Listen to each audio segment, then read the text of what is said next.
In this video, I'm going to show you how to create a Fiverr account, and it's going to be a full guide video tutorial, so ensure you watch through all I'm going to show you. Now I have the app in my phone, right? So I'm going to click on it.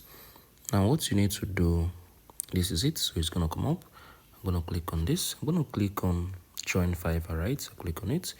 So there are some options here. So I think the best one for you to do is for you to select, I think, the fourth option, right? So I'm going to click on it.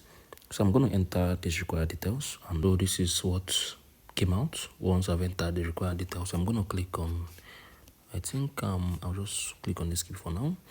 So yeah, this is my account. How do we do?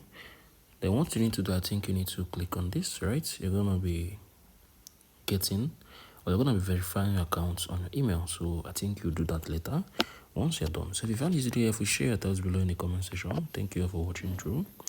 I'll see you in the next video.